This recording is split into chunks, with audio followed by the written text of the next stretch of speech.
Avec le Duster, Dacia a créé en 2010 un véritable phénomène, surfant sur la vague des SUV à des tarifs défiant toute concurrence.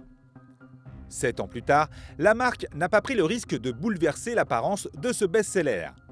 En dépit de mensurations presque inchangées, il s'agit pourtant d'une toute nouvelle voiture.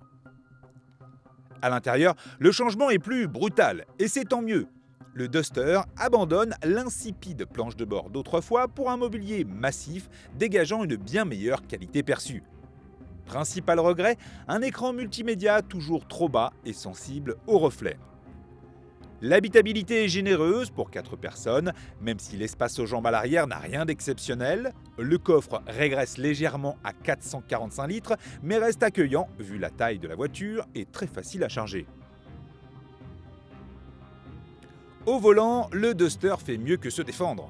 Très bien amorti, il profite d'une nouvelle direction à l'assistance électrique plus précise et moins lourde pour distiller un excellent agrément de conduite.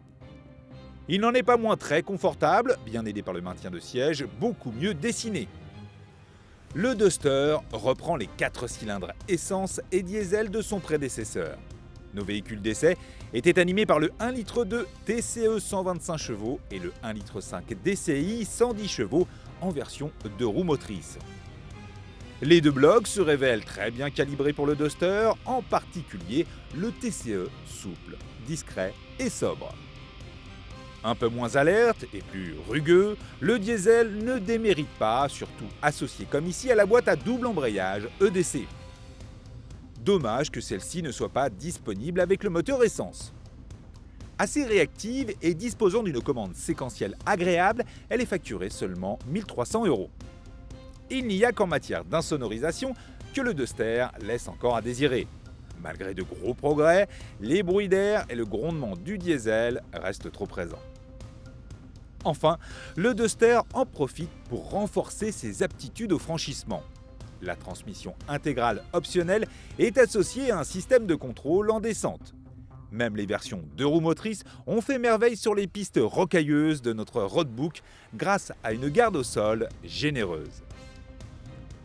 On note par ailleurs l'arrivée en option de 4 caméras, appréciables pour slalomer entre les souches ou pour peaufiner son créneau. Elles sont couplées à un avertisseur d'angle mort. Le coup de grâce vient une nouvelle fois à la lecture des tarifs. Le Duster 1 litre de TCE 125 chevaux est par exemple disponible à partir de 18 610 €, malus compris en finition haute prestige.